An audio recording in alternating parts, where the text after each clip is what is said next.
आऊज़ुबिल्लाहिमिनश्शैतानिर्रजीम बिस्मिल्लाहिर्रहमानिर्रहीम। अस्सलाम वालेकुम नाज़रीन, उम्मीद करता हूँ आप खैरियत से होंगे। आज का जुम्मे का दिन आप सबको बहुत मुबारक हो। आज की ख़बरें जो आपके साथ शेयर करेंगे, सैलाब से मुतल्लिक़ ख़बरें हैं जो बहुत ही हौलनाक ख़बरें हैं। कुछ ख़बरें अलीपुर से हैं, अलीपुर से जो ख़बरें वो आपके साथ शेयर करेंगे। सबसे पहले आपको बताएँगे कि एक पार्टी, ये एक मजहबी जमात के बंदे हैं जो ये इंकशाफ कर रहे हैं कि जलालपुर एक अलीपुर से ख़बरें और दूसरा जलालपुर से ख़बरें। जलालपुर के लिए हुकूमत ने सिर्फ 11 कश्तियाँ दी हैं, जिनमें से 9 के इंजन ही ख़राब हैं। वो कश्तियाँ डिस्प्ले पर लगी हुई हैं।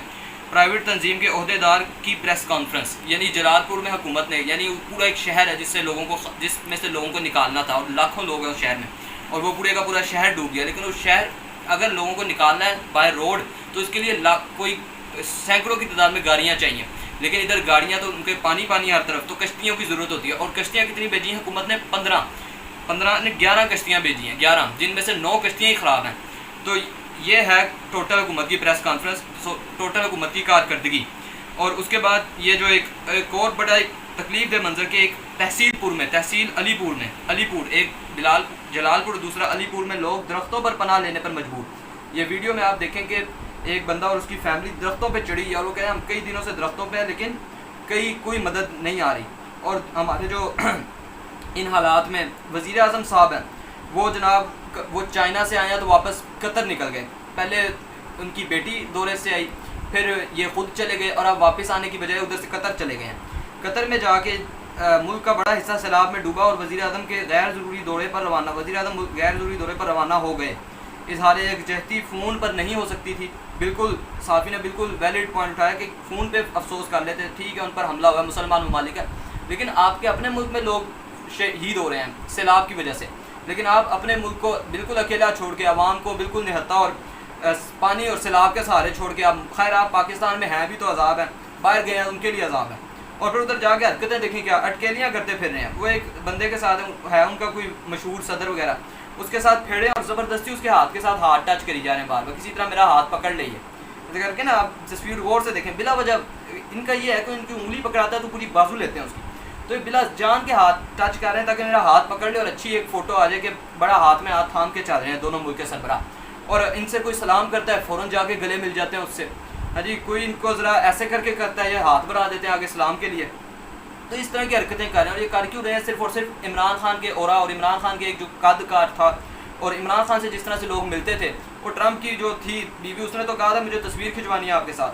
तो ये उसके लेवल तक तो कभी भी नहीं पहुंच सकते, घुटनों तक भी नहीं पहुंच सकते, लेकिन कोशिश करते हैं कि हम किसी तरह उसके लेवल तक पहुंचे और हमसे भी कोई अच्छे तरीके से मिले। तो ये सारे इस तरह की हरकतें कर रहे हैं। और फिर इनकी जो कनीज़ें हैं वो धमकियाँ लगाती हैं आवाम को। सबसे पहले उज़्मा बुखारी की ये बात सुने। उज़्मा बुखारी ने सोशल मीडिया ट्रोल्स और सियासी मुखालफिन को ख़बरदार कर दिया, हमें सैलाब से निकलने दें, हम स्कोर सेटल करेंगे। अच्छा, हमें सैलाब से निकलने दें, हम स्कोर सेटल करेंगे, हम से ज़्यादा स्कोर सेटल करना किसी को नहीं आता। उज़्मा बुखारी यानी ये धमकी देनी कि हमें एक बार सैलाब से निकलने दो बच्चों, फिर बताऊँगी मैं तुम्हें कि हुकूमत क्या होती है। यानी अवाम को धमकियाँ कि एक बार सैलाब से निपटने दें, फिर जो हम पर तनकीद कर रहे हैं उनको हम देख लेंगे। ये अवाम आपको देख लेगी, ये भी याद रखें आप। आज नहीं तो कल इंशाल्लाह जो ये अल्लाह भी बार बार पाकिस्तानी अवाम को होश दिला रहा है। कभी इंडोनेशिया में ऐसे हालात आज से पहले क्यों नहीं होते? साल पहले सब मुल्कों में सही था, लेकिन जब से पाकिस्तान में हालात ख़राब हुए, कभी बांग्लादेश में, कभी इंडोनेशिया में, कभी नेपाल में, कभी श्रीलंका में, अल्लाह बार बार पाकिस्तानी अवाम को ख़बरदार कि तुम भी 25 करोड़ हो, तुमने हाथों में चूड़ियाँ नहीं पहनी, तुम भी मर्दों की कौम हो, उम्मत मोहम्मदी सल्लल्लाहु अलैहि वसल्लम की उम्मत हो, तुमने भी निकलना है, और निकलेगी इंशाल्लाह अवाम। और ये जो सलाम मुतासरीन की मदद के नाम पे जो एक गलीज़ तरीन हरकतें की जा रही हैं, ये तस्वीर देखें आप ज़रा कि एक पुलिस वाला है, उसने अपने सामने राशन का एक बैग रखा हुआ है, वो लोग एक बंदे को बुलाता है, उसके साथ उस राशन के बैग के साथ तस्वीर लेता है, वो फिर चला जाता है। इस तरह फिर दूसरे बंदे का नाम लिया जाता है, वो आता है, राशन के बैग के साथ तस्वीर ली जाती है, वो भी चला जाता है। इस तरह एक राशन के बैग के साथ कई लोगों ने तस्वीरें उतरवाई। अब इसके पीछे मकसद क्या है कि सिर्फ और सिर्फ लोगों को पता चले सोशल मीडिया पे कि जी हम राशन बांट रहे हैं, लेकिन लोगों की आंखों में आंसू हैं जो लोग तस्वीर उतरवा रहे हैं। ज़ाहिर है उनको एंड पे किलो 2 किलो राशन देंगे, तस्वीरें 10-10 किलो के बोरों के साथ उतरवा रहे हैं। मुतासर अफराद की मदद की बजाय फ़ोटो शूट जारी है, एक थैला और मुतासरीन कई, ये देखें ऊपर से नीचे तक सिर्फ फ़ोटो शूट जो चल रहा है, सिर्फ और सिर्फ सऊदी अरब से जो मदद आई है उसमें जो सोलर प्लेटें भी थी, सोलर प्लेट्स, वो गायब कर दी हैं अफसरों ने, सरकारी अफसरों ने सोलर प्लेटें गायब कर दी हैं। ये नया कट्टा खुल गया। कसूर में सैलाब मुतासरीन के लिए बरादर इस्लामी मुल्क सऊदी अरब से आने वाली इमदाद से सोलर प्लेटें गायब कर दी गई। अफसरान शाही ने कार्रवाई डाल दी।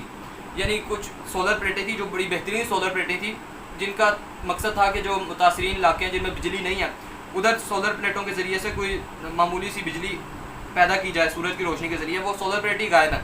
वो सोलर प्लेटें अलग किसी गोदाम में रखी हैं, तस्वीर आप देख सकते हैं। तो सोलर प्लेटें आवाम को नहीं दी गई, और जो आवाम को राशन आया, जो आवाम को बांटा जा रहा है, वो आपकी नज़र के सामने के एक एक थैले से 10-10 लोगों की सिर्फ तस्वीरें, वो भी कोई 10 लोगों में बढ़ता नहीं है, तस्वीरें खिंचवा रहे हैं बस, और कुछ नहीं। और दूसरी तरफ ये जो हमारा बिलावल भुट्टो जरदारी, बिलो रानी, ये क्या हरकतें कर रही है कि मुँह चढ़ा रही है साफ़ियों को। आप इसकी तस्वीर देखें, सेम यही हरकतें करते थे उन मुल्कों के हुक्मरान। मैंने आपको बताया था कि नेपाल में जो सब कुछ हुआ है, इन्हीं जैसे थे उस मुल्क के वज़ीर आज़म के बेटे वगैरह और वज़रा के बेटे। वो अपनी तस्वीरें अपलोड करते थे, बड़ी अयाशी वाली ज़िंदगी, तो इंस्टाग्राम दूसरे तीसरे अकाउंट्स पर। तो आवाम जब ये देखती थी तो आवाम को गुस्सा भी है। आवाम जब ये हरकतें देखेगी कि एक साफ़ी है जो सवाल पूछ रहा है, आगे से हरकतें कर क्या रहा है बिलावल, और दूसरी तरफ उसको साथ वो जो उसका बंदा वो मुक्के दिखा रहा है कि लगे रहो शाबाश। तो ये इनकी हरकतें हैं नादरीन। और अब एक इतनी अफसोसनाक खबर मेरे सामने आई कि एक सहाफ़ी हमारे यहाँ, वो 92 न्यूज़, क्या उनसे न्यूज़ है, हाँ वही 92 चैनल है, उस पर वो खबर देते हैं कि इंतहाई दर्दनाक कहानी, 4 दिन से हुकाम के पीछे, ये वो बता रहा है जिसकी लोग सारी की सारी फैमिली मर गई। वो बता रहा है कि 4 दिन से हुकाम के पीछे भाग रहा हूँ, किसी ने बात नहीं सुनी। फिर फैमिली को निकालने के लिए इन प्राइवेट कश्ती का इंतज़ाम किया, मगर हादसे में फैमिली के सब लोग मारे गए। अब फैमिली में से कोई ज़िंदा नहीं बचा। सैलाब से मुतासरा शख्स, यानी वो बता रहा है कि मेरी फैमिली एक जगह डूबी हुई थी, मैं अफसरान बाला पर कई दफ़ा उनके पास गया और उनको बताया कि मेरी फैमिली की मदद करें, किसी ने कोई मदद नहीं की। लेकिन फिर उसने बताया कि मैंने प्राइवेट कश्ती के ज़रिए से अपनी फैमिली को निकालने की कोशिश की, मगर फैमिली वो जो कश्ती थी वो एक दरख्त के साथ टकराई, कश्ती उलट गई, जिसकी वजह से सारी की सारी फैमिली डूब गई और वो शहीद हो गई। उनका तो मर्तबा जन्नत है, वो तो सीधा जन्नत में जाएंगे। लेकिन ये जो इनको देखें, ये किस जहन्नुम में जाएंगे, इनके लिए कौन सी जहन्नुम होगी। तो ये सारी नाज़रीन आज की खबरें थी। और ये देखें, ना सिर्फ साफ़ी, ना वो जो सियासतदान, ना जज भी बराबर के शरीक है। एक जज, एक वो हैं बैरिस्टर हैं यार, वो जो महरंग बलोच का केस लड़ रही हैं, उनको देखें जज साहब क्या कह रहे हैं। आपको अपना मुंह बंद रखना चाहिए बादरी साहब, इसे समझाएं। किसी दिन मैंने पकड़ लिया ना, यानी ये जज की ज़ुबान है, वो एक ख़तून वकील है, उसको कह रहा है कि इनको समझाएं, अपने किसी बंदे से कह रहा है कि इनको समझाएं, वरना किसी दिन अगर मैंने पकड़ लिया ना, कोई मज़हब जहन या तस्लीम करेगा कि ये अल्फाज इस्लामाबाद हाई कोर्ट के चीफ जस्टिस के हैं, उनका मेयार। ये देखें, यानी चीफ जस्टिस ये बात कर रहा है कि अपनी एक खतून जो वकील है वो उनके साथ आर्ग्यूमेंट कर रही होगी, तो उन्होंने आगे से कहा कि इनको समझाएं, चुप करके बैठे, अगर मैंने इनको पकड़ लिया ना फिर खैर नहीं। ये ज़ुबान है जो ये जज इस्तेमाल करते हैं। तो ये है। और फिर केस जिनका लड़ रहे हैं बलोचिस्तान, उन्होंने जो महरंग बलोच ने जो पैगाम दिया है, महरंग बलोच अपने सूबे को भी पूरी तरह उस सूबे को डिफेंड कर रही हैं, अपने सूबे में मजलूम लोगों की आवाज़ है।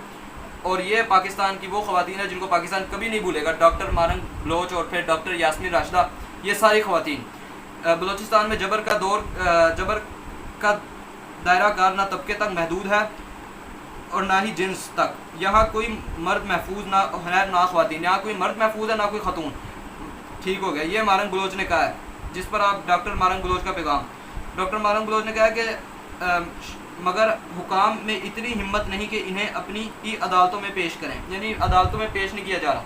और दूसरी तरफ इमरान खान साहब का जो केस है वो फिर एक दफ़ा ट्रक की बत्ती के पीछे लगा दिया और अदालत जज ने हुक्म दिया कि जल्द केस सुना जाएगा। अब जल्द केस का क्या मतलब है, कोई डेट दें आप इमरान खान के केस की। इनको पता है एक केस है इमरान खान पे सिर्फ और सिर्फ, और वो है वो जो 90 मिलियन पाउंड का है मेरे ख्याल में गालिबन अलकादिर ट्रस्ट का ना, वो केस है। वो वाहिद केस है जो इस वक्त इमरान खान में इमरान खान को जिस केस में सज़ा हुई है। अगर ये केस में इमरान खान बरी हो जाता तो फिर फॉर इमरान खान रिहा हो जाएगा, मगर ये क्या करते हैं, उस केस को सुनने ही नहीं दे रहे, यानी केस की समाअत ही मुकर्रर नहीं हो रही। इस दफ़ा जो केस जो अदालत लगी इस पर के केस सुनना है, कब सुनना है, वो अदालत का फैसला क्या आया, जज ने कहा कि हम जल्द इस केस को सुनेंगे। अब जल्द कब पता नहीं। दूसरी तरफ जो आपको बताएंगे कि क्रिकेट मैच जो पाकिस्तान भारत का होने जा रहा है उसकी बड़ी हाइप थी, मगर टिकटें नहीं बिकी।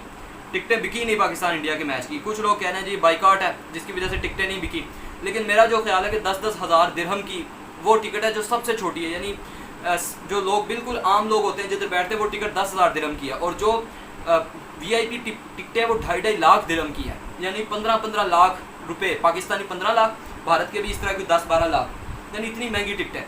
तो मेरा यही मशवरा लोगों को, कोई ज़रूरत नहीं है सारी टिकटें वगैरह ख़रीदने की, घर बैठ के सुकून से देखें अगर देखना है तो ये थी नाज़रीन आज की खबरें।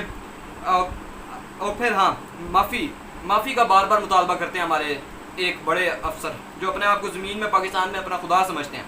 कहते हैं जी माफ़ी मांगेंगे तो हालात बेहतर होंगे। अब अवाम की तरफ से इन्होंने कितनी माफ़ी मांगी है? सबसे पहले 90,000 4 दफ़ा इन्होंने मुल्क में माशाल्लाह लगाया, 4 दफ़ा। क्या ये उसकी माफ़ी मांगेंगे? 90,000 कैदियों का सरेंडर किया इन्होंने, 90,000 कैदियों का सरेंडर, यानी पाकिस्तान की फ़ौज के 90,000 सिपाही उधर कैद हो गए भारतीय फ़ौज के हाथों, इन्होंने सरेंडर किया। क्या ये उस चीज़ की माफ़ी मांगेंगे? हमारा मुल्क इन्होंने 2 टुकड़े, वो जो एक पाकिस्तान था, एक पाकिस्तान के 2 टुकड़े कर दिए, जो एक अलग मुल्क बन गया बांग्लादेश। क्या ये उस चीज़ की माफ़ी मांगेंगे? इन्होंने उधर असम्बलियों में घुस के MNA MPs को गिरफ्तार किया, क्या ये उस चीज़ की माफ़ी मांगेंगे? और फिर इन्होंने 2024 का दुनिया में कभी इस तरह की डिकेटी नहीं हुई इलेक्शन जिस तरह की इन्होंने की, क्या ये उस चीज़ की माफ़ी मांगेंगे? और फिर ख़वातीन को इन्होंने सड़कों पे घसीटा, इनके लोगों ने सीधी गोलियां चलाई 26 नवंबर को, लोगों पर सीधी गोलियां चलाई अवाम पर, इन्होंने ही, जो हम जिनको अपना मुहाफिज समझते हैं, उन्होंने 26 नवंबर को सीधी गोलियां चलाई। क्या ये उस चीज़ की माफ़ी मांगेंगे? तो माफ़ी तो ये नहीं मांगेंगे, लेकिन अवाम इनसे इंशाल्लाह माफ़ी मंगवाएगी। और ये पाकिस्तानियों को बहुत हल्का ले रहे हैं, समझते हैं पाकिस्तानी नहीं निकलेंगे। जिस तरह ये उस्मा बुखारी तड़ियाँ लगा रही है और बिलावल जिस तरह की हरकतें कर रहा है, ये बिल्कुल ईजी ले रहे हैं पाकिस्तानियों को। इनकी ऐसी की तैसी कर देंगे इंशाल्लाह जिस दिन पाकिस्तानी निकलेगा, और ये होगा। तो ये थी नाज़रीन आजकल की खबरें।